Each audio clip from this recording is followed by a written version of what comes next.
What's happening, everybody? It's your boy Mike Robinson, and this is another episode of Let's Take a Walk. I hope everybody had a great week. I definitely did, and this is my favorite time of the week. Excuse me, when I get to sit down with you guys. So tonight, this evening, we have a blast from the past, if you will, a throwback from my military days. Fast forward to now, she is a mother, she's a grandmother, she's a minister, she's a life coach, she's a mentor, she fills the popcorn machine, she does the windows, Absolutely. she does all that. She puts up the curtains. I mean, she does the whole nine. This is Miss Deeta Logan. I am excited to have this young lady on because she has such an amazing testimony and journey, and I am super excited to kind of like pick her brain to see, how did we get here. For those of you who may not be familiar with Miss Logan, I'm going to give her a moment to just kind of reintroduce herself. I don't want to steal her thunder. To give her a moment to kind of reintroduce herself and just give a little background on who she is and some of the things that she has going on. So with that being said, Miss Logan, you have the floor.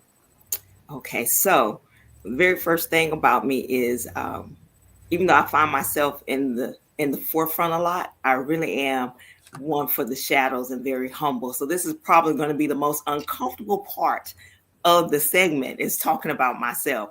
My claim to fame, though, is one, I love God. But two is being a wife and being a mother. So I have 6 children, which I'm very proud of, and 7 grandchildren. I do, as you said, a lot of work in ministry. I was the soccer mom. That was me. I was all in raising the children, lots of football camps, from one summer to the next, from one football season to basketball season into track, and 1 year we even did baseball. No, 2 years we even did baseball. So all year, besides being in the church, as you said, in terms of the church, I do whatever it is that I see that needs to be done. Wherever I can be a help in the ministry, that's what I do. But my calling is, I guess we'll say, a deliverance ministry. But my mission is to spread the love of Jesus, just really to live it, to show love and show people that they are loved. And that's what God is saying in this season, to remind the people, tell the people that don't know and those that need to be reminded that the answer is in his love. Now that is my mission. And the way that I do that best in terms of just my life and how I show it outside of the walls of the church is by being a mentor, by just feeding into young adults. And that's really more of where I'm called to be, working with young adults, because there's not enough of them that really understand the value and the greatness that's within them, and weeding through and helping them come up with a plan to live out that greatness that's inside of them. So that's who I am, just a lover of people. That's amazing. We met some years ago in Germany, working in the post office in Friedberg, to be exact. And that definitely was an very interesting experience and journey. But again, fast forward to now.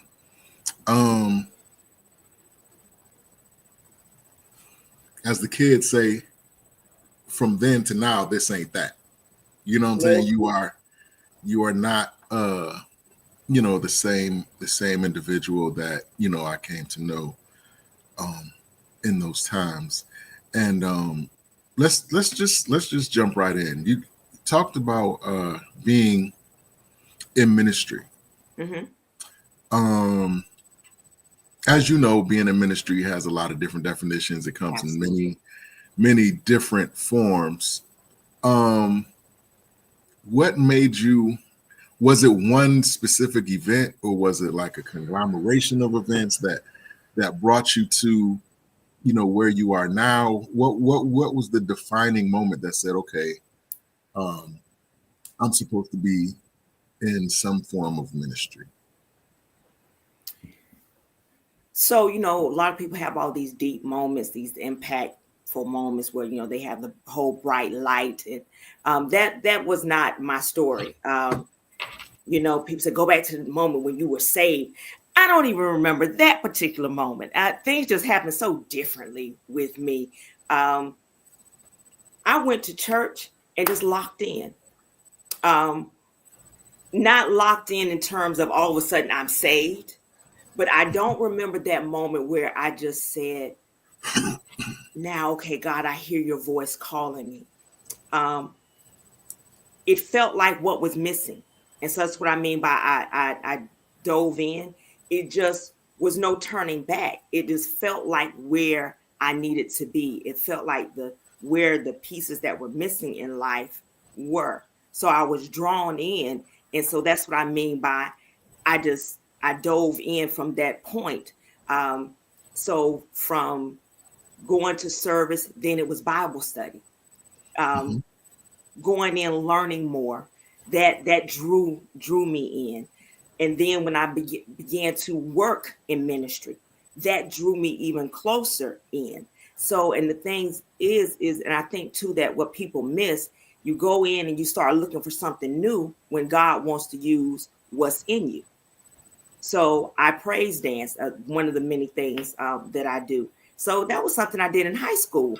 And there was a need in the ministry. The person that was over it left, and they were just going to dismantle the praise dance team. I said, well, no, we don't need to do that. I can do it. But at the time, it takes patience. I didn't really understand the ministry in dancing. But because of the person the president, who was locked in and truly a woman of God. And as she began to tell me, no, you can't do that because you know me, especially back then from when we knew each other, Mm-hmm. that's where I was, fresh out of the army. And it was like, well, no, tell them no. No, we're not doing it. We don't have enough time. And she's like, well, no, you can't tell them no. And you know me, well, why? And yes, we can't tell them no. So I had someone mentoring me and growing me and tenderizing my heart and my attitude. And so as it grew and the more I began to do, and as others saw things in me and beginning to speak life into the ministry that was over my life, that's when it just became apparent that this is where I belong.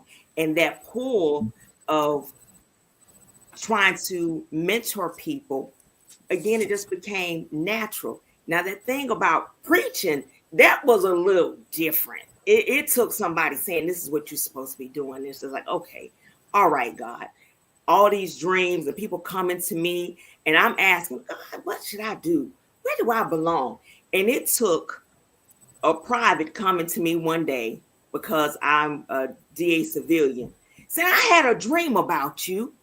I said, what? Okay. And they were saying, Evangelist Logan. And he said, your hair was going this way and that way. And I said, okay, God, I'm through running. That's it. I got it. I got my answer from the most unlikely place. And so from then on, I said, okay, I will stop denying the call. Wow, that's amazing. Listen, everybody's story is different. Everybody got like a set of situations that lead them to that. But what matters is that you're there, right, in the spot where you're supposed to be in. So, as I said earlier, ministry has a lot of different faces and it has a lot of different phases to go with those spaces. And like you said, coming from a military, being used to a military type of environment, you are very used to a certain type of process. You know what I mean? So like So you're going from a militant mentality to a spiritual mentality. And, as you kind of alluded to, when you were talking, you had to kind of unlock that spiritual side that maybe you hadn't paid that much attention to at first, or maybe you hadn't given much light to yet. Personally, how hard was that process? Like deprogramming yourself to think in a more sensitive and more again, spiritual way. What was that? How was that process for you? Well, it really is kind of, I would not call it deprogramming. It was more of programming, because as you begin to really not just learn scripture, but as you grow and have a relationship, being more sensitive to others is easy. Being more tactful is easy. It's easier. It's easier than being deprogrammed, because being deprogrammed is just my flesh trying to learn a new way. When for me, it wasn't all the military. It was just my attitude that, okay, until you tell me until you can convince me that I'm wrong, then I'm going to do it my way. If it's something I don't want to do, I'm just simply not going to do it. It's just that simple. And it doesn't matter how you feel about it. And I'm going to tell you where to get on and where to get off at. But as I grew in Christ, as I changed, my demeanor changed, my attitude changed. And so I still have, I'm still good for a no. It's just how I deliver that no. And I'm going to look further than what I did before. Before, it's just a matter of, do I want to do it? No, or either yes. Versus now, okay, one, is this something that God telling me to do it? First and foremost. And two, is it, well, if it's concerning the church, well, is this something that is okay with the pastor? Does it line up with the word? So I look deeper for a reason in terms of my response than I did before. Before, it wasn't deprogramming because of the army. It was deprogramming my flesh, because it was all a matter of your yes or no is dependent upon, do I want to do it? Right. Okay. I mean, so, and let me add a little caveat. Okay. As children of faith, we are conditioned, and let me start by saying that no is not a curse word. Nope. No is not no is not a curse word when it comes to serving in the ministry. Sometimes I think that sometimes, as children of faith, we have been conditioned just traditionally, serve. You got to serve. Yeah. You can be a pastor, you can be an apostle, you can be a bishop, you can be whatever, but your first duty is a servant. You got to serve.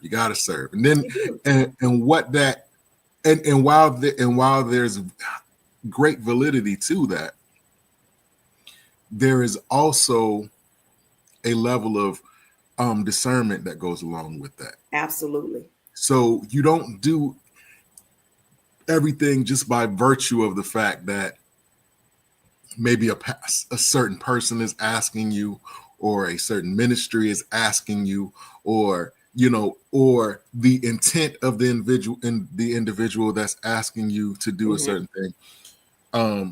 There's a certain level of discernment that goes along with it. So even in those moments where the motive might seem, positive or impactful, especially towards the kingdom, it is not wrong, and it's not bad to say no if you haven't been led to do whatever it is that's being asked of you. If you haven't been led, then you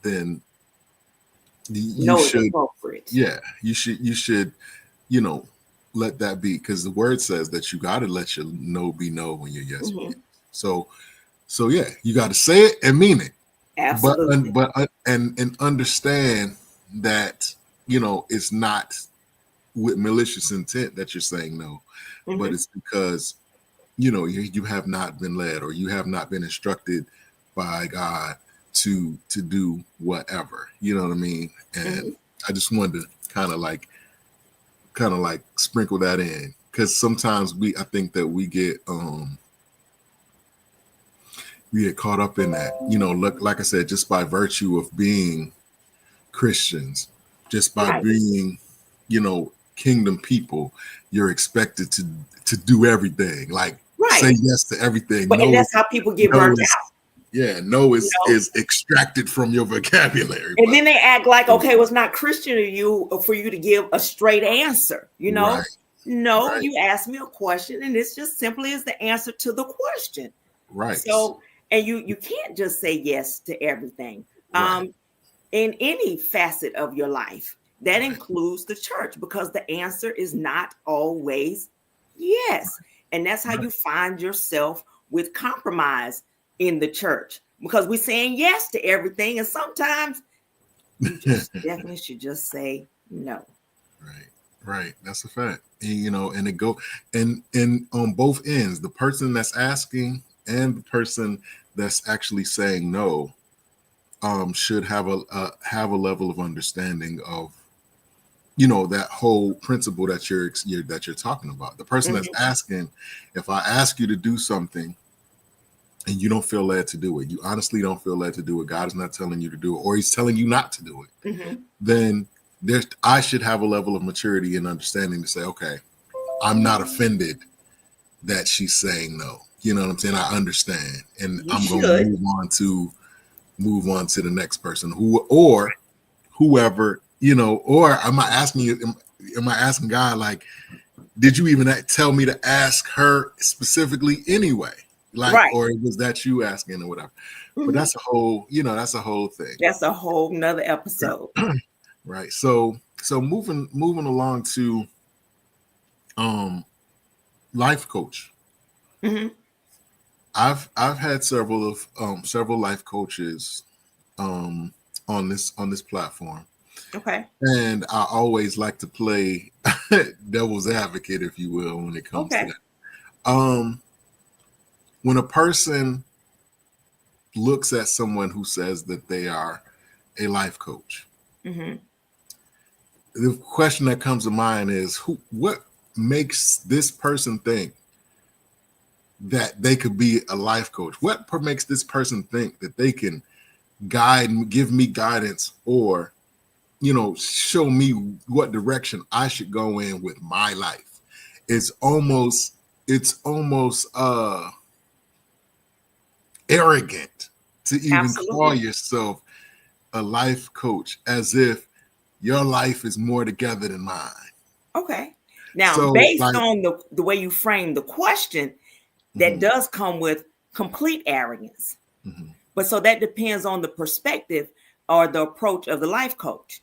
So for me, I'm not in it. I'm not telling anyone how their life should be. So if, let's say, for me, and the way that my certification went, it is a matter of assisting that person with coming up with a plan. That's the simplest way to put it. So with whatever challenge that you may face in life, the first thing that the best thing that you can have is a plan to approach it. There's no challenge in life that cannot be tackled. So even if it is, maybe you are a single mom, or maybe you are a military wife and your spouse is deployed, and now you're left managing the house on your own. Maybe you are a college student and you're we have many transitions in life, and you're trying to make a decision. Or maybe you are entrepreneur and you have a business plan. Maybe you are overweight. Maybe you have an addiction. It can be anything. That now what you need is an approach. You need to come up with a plan to maneuver whatever life's challenges has presented you. Right. So it's not that it is my place. And for me, in terms of life coaching, no one can tell you what your life is supposed to be. So how we approach it is, you tell me what it is that you're being challenged with. And so based on what I'm hearing you say, so what I am telling you as a life coach, one of the things that I am is a good listener. So that I can read between the lines and say, okay, wait a minute, but I hear you saying this. I know what you presented me with, but it might not be a problem with parenting more so than it is with your organizational skills. It may not even be a problem with your organizational skills. Maybe you need to learn how to say no. Right. Right. So I would turn around and suggest to you that being a life coach is not arrogant at all. What it is just saying that the answer is within you. So it is my job to help you come up with a plan to achieve your goals. I don't set your goals, you set your goals. And so now the second thing I'm going to do is hold you accountable for the goals that you set. So now, okay, when we talked last, you said that you wanted to do X, Y, Z. Right. How'd that work out? Tell me what last week was like. What worked for you? What didn't work? Why did it not work? So based on what works for you will determine how we move forward. And even that comes from within that person. So by virtue by virtue of taking on this mantle, this responsibility, Mm-hmm. It requires, like you said, to be a good listener, but even past that, it requires you to be empathetic at the very least, right? Mm-hmm. So with all the things that you experience when you are dealing with people who you are mentoring or life coaching, I'm sure that there are some tragic situations mixed in, some unfortunate situations mixed in, some things that made you go like, wow, or that's awful, or that's crazy, that made you kind of like raise an eyebrow at the very least. Okay. But how do you feel like you've mastered the art of not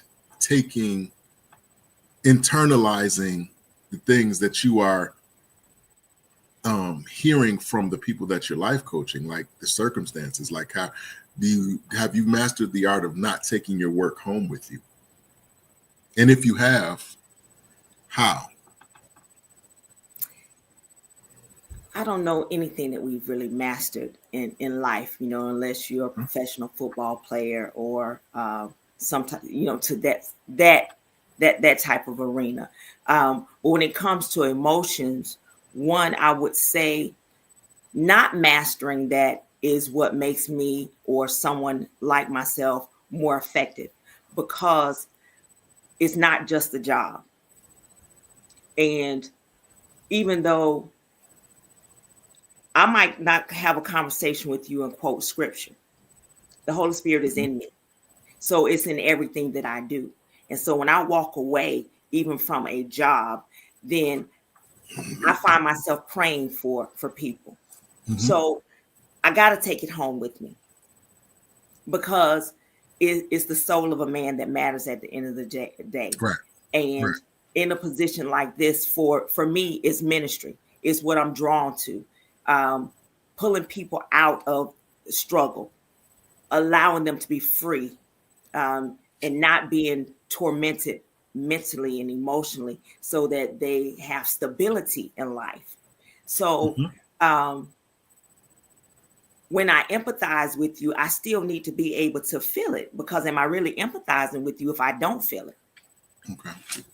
Okay. So it goes hand in hand with ministry, because you're going to bring that discernment in. But you're also going to go take that person with you so that I can pray for that person. I need to be able to think about what that person has going on at the end of the day, so that maybe I missed something. So it's one of those things where that you don't want to allow it to weigh on you so much that it impacts my personal life. Right. But also, and when you get to that place where you do find it, the only answer is prayer. And then sometimes you find yourself having these conversations maybe with someone else where you're not using a name, but allowing you space to vent as well, because we're all human.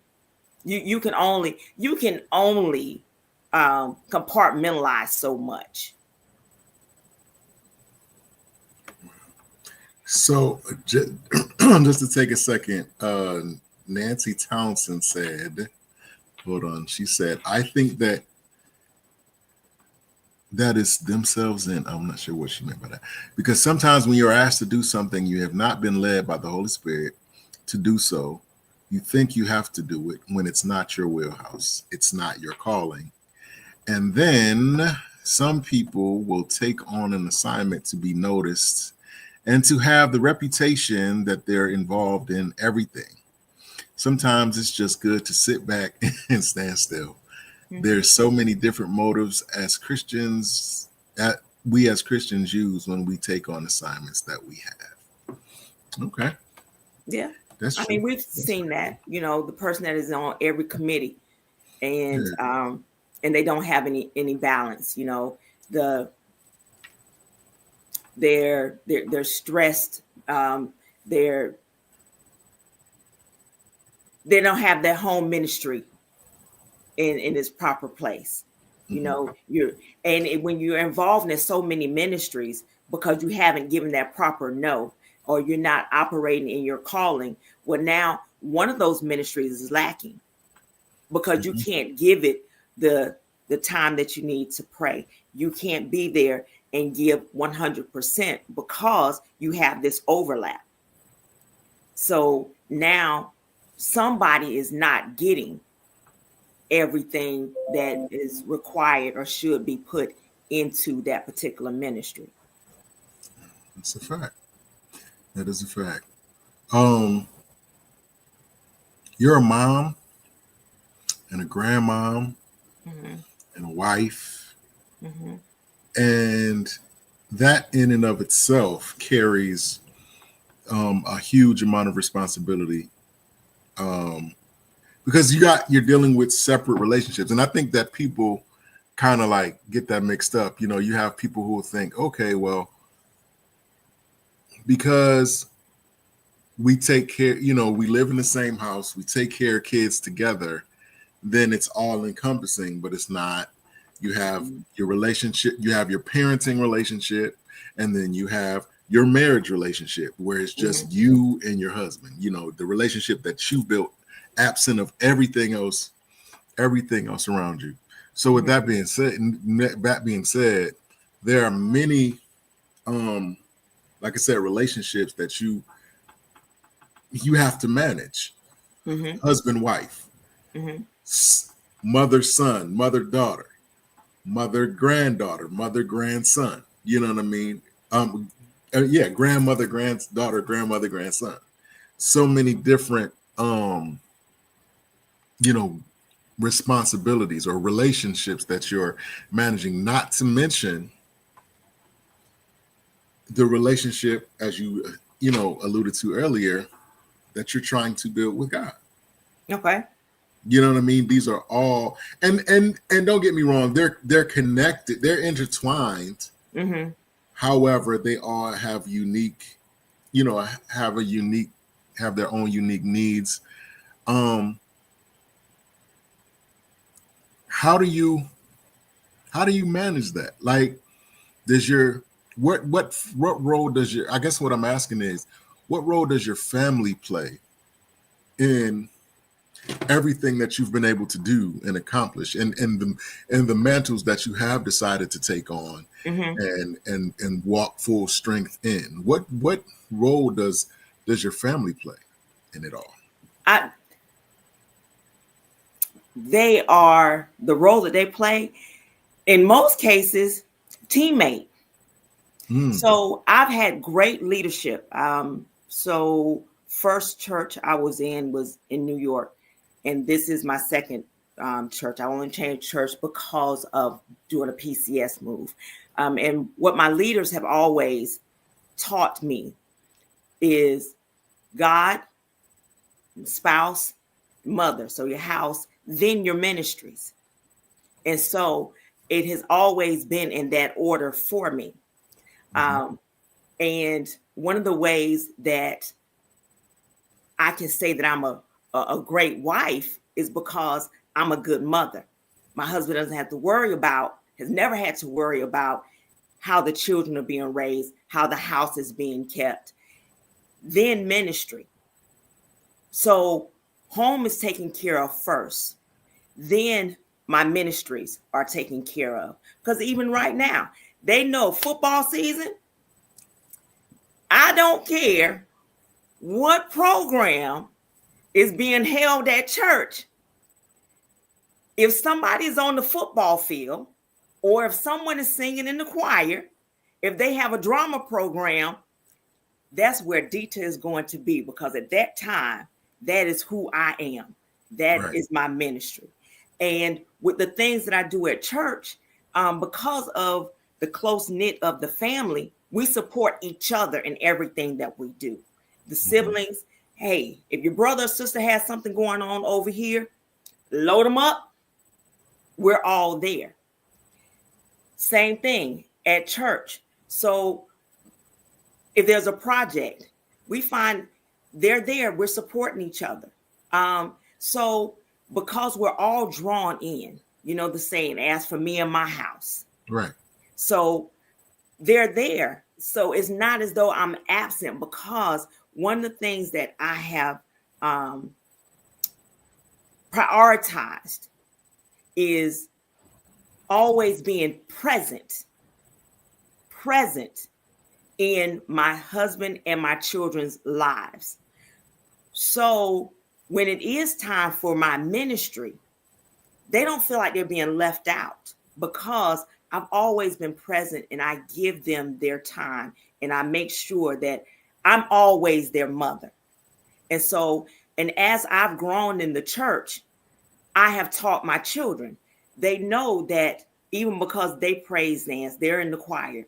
And as I've been in leadership positions in the youth ministry, we teach the youth, okay, we pray and fast before we go forward. You don't go up there raggedy. So they understand when I'm praying and fasting before I have to minister, they understand what's going on. They don't even try to bother me, because they know that's what's required in ministry. So it doesn't feel like such a burden on them, because they understand the call. I hope that makes sense. Absolutely. It's important. It's important to have, it's always important to have family support when you're doing something. It feels good when you're on the field and you look up and somebody you know is in the stands, or you know, you're on the court, or wherever you are. If you're in the pulpit, whatever, it's good to know that you got some type of, you know, foundation or support there. It makes you, I feel like it makes you perform better. It makes you feel a bit stronger, a bit more confident when you know that you have a network. Yeah. Or a village. That's the word I'm looking for. You have a village that's you know, attached to you. And this is a question that I ask a lot of pastors that I have on here. I just kind of get your perspective on it. In the last, I would say about 10, 15 years, maybe more, ministry has evolved into this more practical version of it. And what I mean by that is, traditionally we grew up, our pastors was like double breast suits and wingtips, suspenders, always suited and booted. Even I was joking with a pastor. I was like, my pastor when I was a kid, even at the church picnic, he showed up in slacks and like that was his. You never seen him in sneakers. You never seen him in jeans. Always, you know what I'm saying? Always, even at the picnic, he got on a button-down shirt with suspenders and wingtips on. Slacks. But it's kind of morphed into this thing now where we've gone from these double breast suits to ripped jeans and Jordans and t-shirts and different stuff, and even in the expression of the gospel is more practical, where we use like everyday stuff to explain spiritual principles. With that being said, first off, have you noticed this yourself? And then where do you stand on it? How do you see it? You know what I'm saying? Like the state of how ministry is being administered nowadays versus how it was traditionally. Okay, of course I've seen the transition. How do I see it? It depends on how far they take it. Now, as for me, on any given Sunday, so sometimes we have dress down days, and some days they're not. So it is more comfortable for me. Even on dress down days, I'm only going to be so dressed down. I believe there's a time and a place for everything. So if I'm going to dinner with my husband, or we're having a night on the town, that's one style of dress. How I dress at work is a different style of dress. How I dress at football games is a different style of dress. Okay. Now, in terms of if I'm in the pulpit, for me, and again, it's personal. There's certain things that even if I wear to a church service or like to a women's conference or something like that, I'm not going to wear it in the pulpit because our attire should not be a distraction from the word. Okay. And I'm not there for me to be seen. And sometimes there's certain things convictions that God gives us individually. But now, am I opposed to, let's say, a woman wearing pants and ministering? No. But is that something for me? No. Wearing sneakers, that doesn't bother me at all. Ripped jeans, that doesn't bother me at all to see someone ministering that way. But there is a point of too far, depending on, and given that my ministry is young people, I'm over the young adult ministry. So of course I'm a little bit more laid back than other people, because this is, I'm called to younger people. So we're going to have on jeans. We're going to have on slacks. We're going to have on tennis shoes or Jordans or whatever. So it's kind of different, but again, my ministry is different. I'm called to young adults. So I kind of fit in with them. I don't necessarily dress like them, but I'm not in the old, hats and the first lady suits that we used to see in the 80s. You know what I mean? I still got a couple in the closet. I might wear, on a communion Sunday. Okay. And that's stroll in, but it's not a must for every Sunday.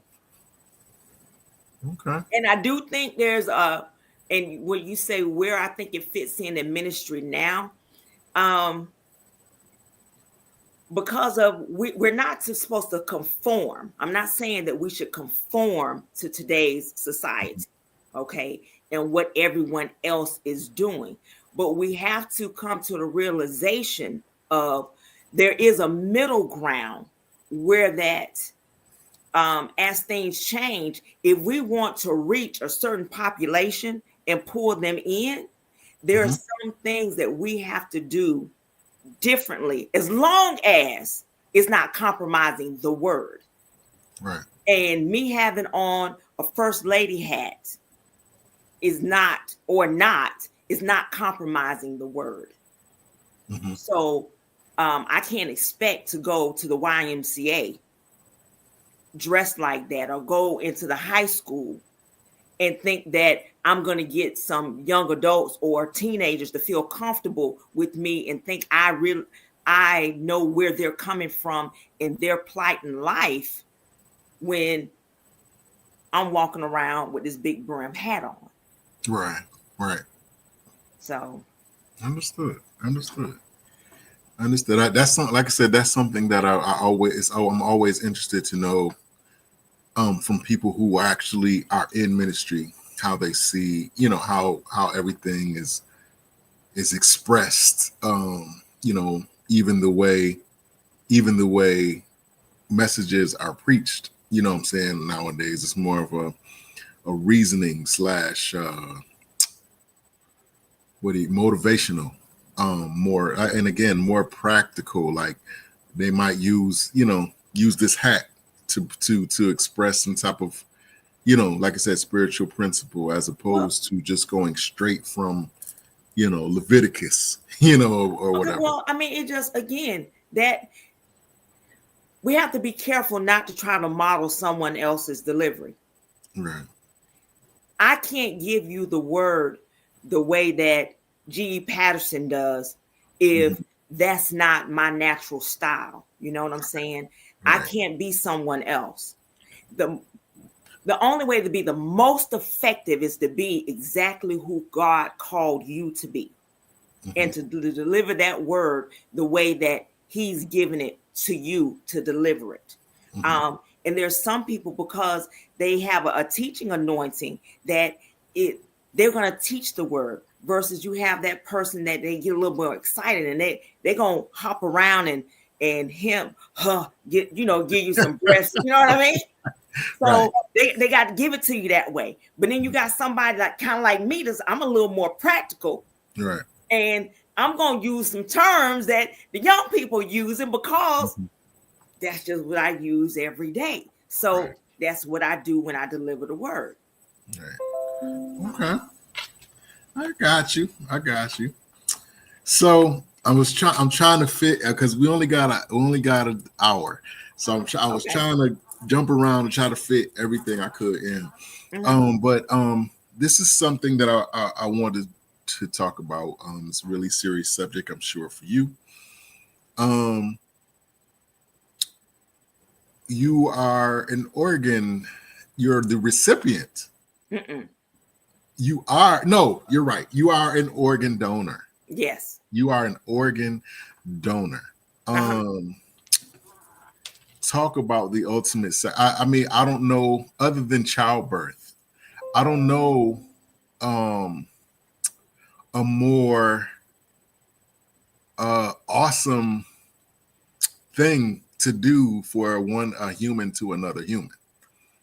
Can you talk to us about that?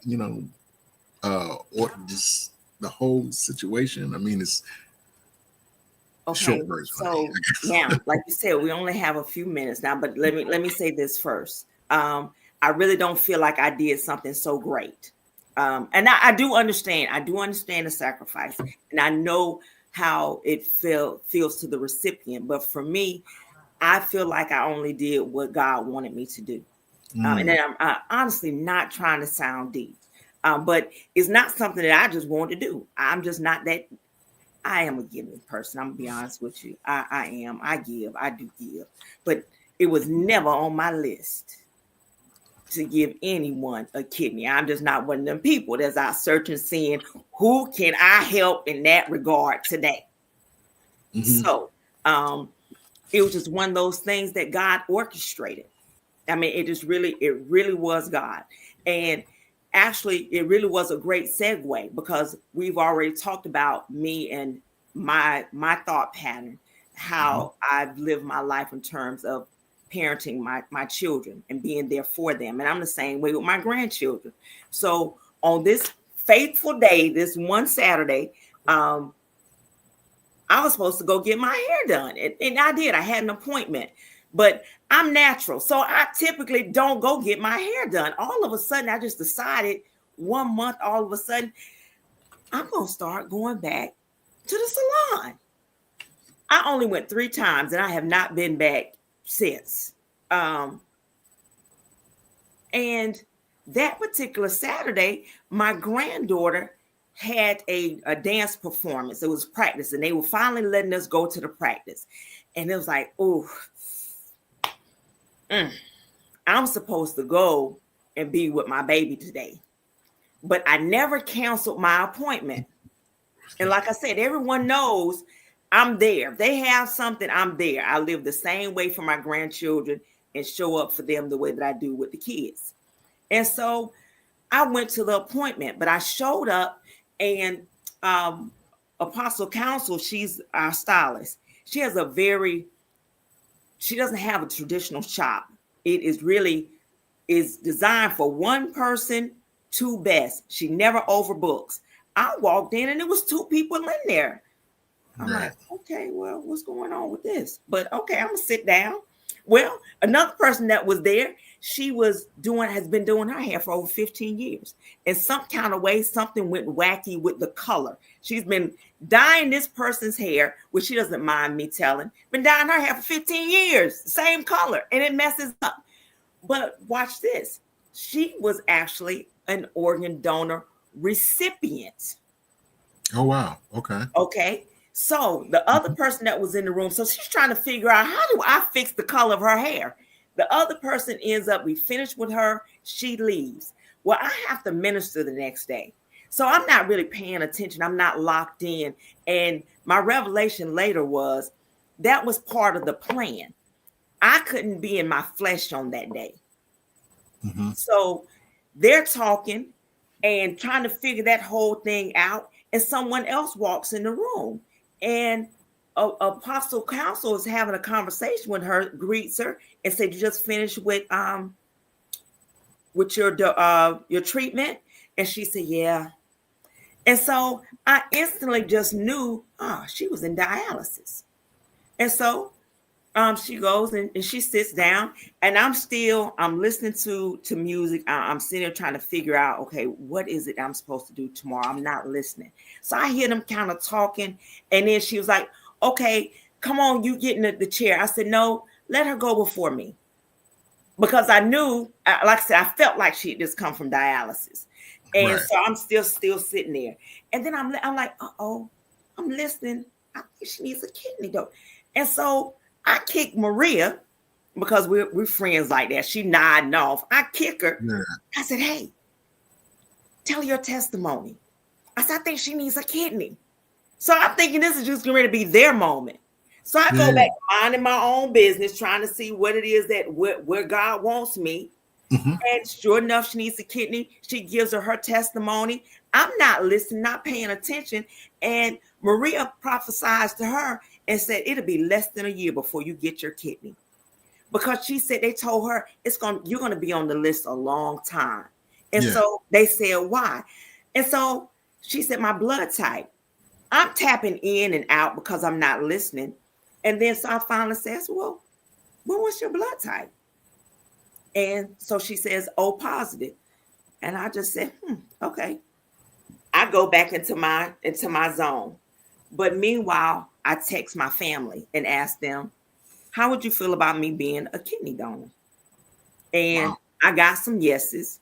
And I got one child that said, "Well, that depends on who you're giving it to." And I said, "Okay, well, I'll take that as a yes, because I can give my kidney to whoever I want to give my kidney to." Right. So they finished talking, and she gives more of her story. And before I left, because I was finished before her, I told her, I said, "Well, I will get tested." And the story goes on. I went and I got tested, and I knew that I would be a match. And so that honestly is. And that was the first day that I met her. And we really didn't talk much after that. We only coordinated according to how the process was going. And that honestly is how I became a kidney donor, is because a living kidney donor, is because I think I'm positive God orchestrated that whole day for us to be in the same room together at that time. That is amazing. That is amazing. You know, like I said, other than childbirth, I don't know of another you know, sacrifice that a human can make for another human. That is amazing. I don't know of anybody who would be as willing to give it up as you know, as you were saying, you know, just now. So with all that being said, to kind of tie this up in a bow, like everything that we've talked about, from life coaching to ministry to parenthood and family to being an organ donor, legacy. What does legacy mean to you at this point in your life? Because you've kind of, because whether you know it or not, you've kind of built one, you know, doing, when you look at everything that you've done, that you've accomplished, that you've literally sacrificed, you've literally given of yourself. Like, so what does legacy mean to you at this point in your life? That's probably the hardest question that you've asked me, because legacy to me is almost an arrogant thought. It's about, what do I do? What do I leave? And for me, most of what I do is, unless we're talking about pleasure, I typically don't find myself doing things based on what is going to be thought of me later. Just like with the kidney, you know, I marvel in the kidney donation because of what the rest of the testimony of what I saw God do from the kidney donation, how I saw God move. Because what that would be is, after the donation, after the surgery, the recipient was told by her surgeon, your surgery was miraculous. The surgeon used the term miraculous. He said, because when we put the kidney in, I didn't even get you sewn up, and it just started working. Wow. That's amazing. That's just God. That's so amazing. If I can talk about the great things that God does, what faithfulness and obedience does, that's the legacy. We need to leave the legacy of Jesus, of what God will do in our life, what holding on to God's promises. And if we just stay steadfast and be obedient and live in the word, live in grace, and do what we can to be our sister and our brother's keeper, then that's the only legacy that needs to be left. And raising up other people, encouraging them.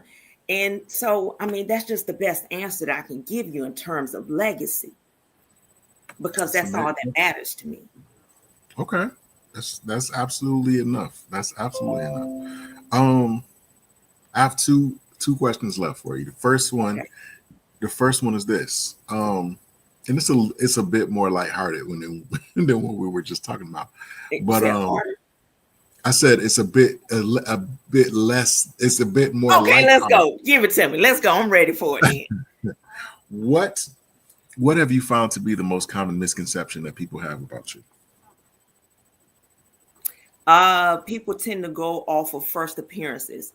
And so I walk around and I still have that same serious look that I've always had. That's just my resting face. And so that I mean. And because I will say no. And when I say no, in most cases, unless God comes back and tell me, go ahead, you should do that, I'm not doing it. I mean, my no just simply means no. I'm really just not going to do it. But the thing is, because a lot of times people go off by my resting face, or because I will give a direct answer and I don't have a soft, sweet, gentle voice. And when they find that I do a whole lot of things and really how giving I am, that is the biggest misconception, is that I'm me until they get to know me and find out otherwise. Right. Right. Okay. And this is my last official question. It's a question that I ask every guest, every interview. I just want you to take a moment, think about it, and give me the most honest and transparent answer that you could give me, and which is kind of a formality because that's what you've been doing the whole time. Okay. Here's the question. What would have to happen in your life, if it hasn't happened already, for you to consider your life a success? What does success look like for you specifically? See, that's another tangible thing. Success for me looks like the people around me being successful. That's success. Okay. And the people around me feeling love and feeling like I've been present. That's success. Okay. Short and sweet. Okay. Yeah. That was my last question. Miss Logan, Deeta, I would. Yes. I don't even feel. Now, my mama gonna get you. You can't call me Deeta. My name Deeta. You did so well in the beginning. I said, "Oh, my mama gonna be so proud of him." I don't even feel. I don't even feel comfortable saying your first name, and it comes from military. Like to this day, I'm a government civilian. I don't call nobody by their first name, even if they're younger than me. I don't. I get it. I just can't. It's hard because you still Rob to me. Yeah, they be like, oh, call me Jim, call me June, Julie, whatever. Okay, Miss Smith. Okay, Miss right. You know, I just it's hard for me. It's hard. But I get it.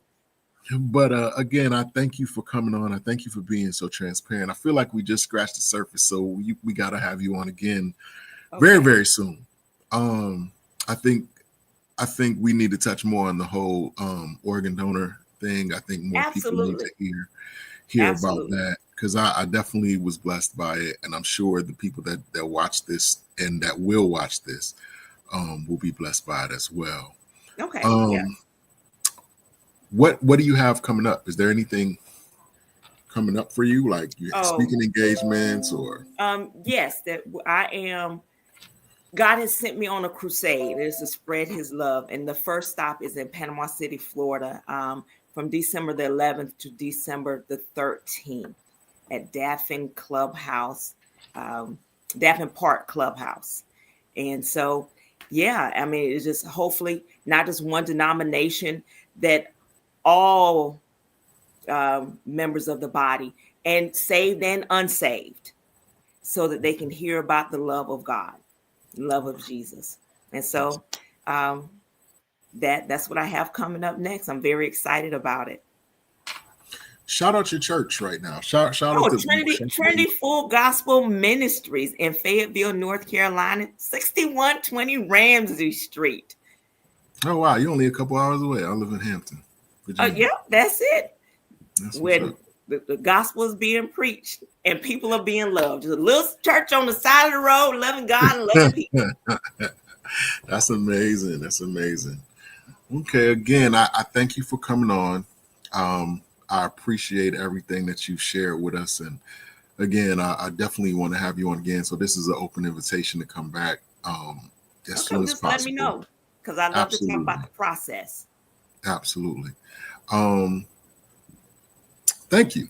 I that's all I can simply say is thank you. I appreciate it. I know we go way back, but you don't have to do anything. You know what I'm saying? You didn't have to do this. So I definitely appreciate it. No problem. I had to support you. I appreciate it. Just seemed like right. Nothing else would have been right. Yeah. So thank you for inviting me too. So absolutely no brainer. It was no worries at all. No big deal at all. So with that being said, man, I wish you much blessings on everything that you have going on, and even the things that you haven't thought of in your mind yet. I wish you much blessings on the crusade, and everything that you want to accomplish or that you need to accomplish will be accomplished. Because and just by virtue of the type of person that you are, I know that you'll do great. I appreciate that. Again, I thank you. All right, then. Thank you. All right. You have an amazing night and a great All right, weekend. you too. Thank you for having me. Absolutely. There you have it, guys. Another amazing interview with another amazing guest. Please hit up Deeta Logan. She is, I mean, what can you say? What can you say? Somebody who is completely sold out for her belief and her relationship with God, to the point that she listened, to the point where she literally gave of herself, from her physical self, for the sake of someone else. And that's amazing to me. I mean, that's an interview in by itself, of all the other things that are, that by itself, that's the interview by itself. But I have another interview right after this. So, but I want to tell you guys, if there's something that God is leading you to do, if there's something that troubles your sleeps or your thoughts, I implore you to step out on faith. Step out on it right now. If you feel that God is leading you, step out and do it, because there's a remnant of folks that are waiting, needing for you to make certain decisions, needing for you to go in certain directions in order for them to reach their destiny. So when you think about it, that makes being accessible to God even more pressing and even more important, because we have people attached. So with that being said, you guys, I want to wish you a great night, and you take care. Please check out this next interview I'm about to do, and I'm about to come right back on, y'all. So let's take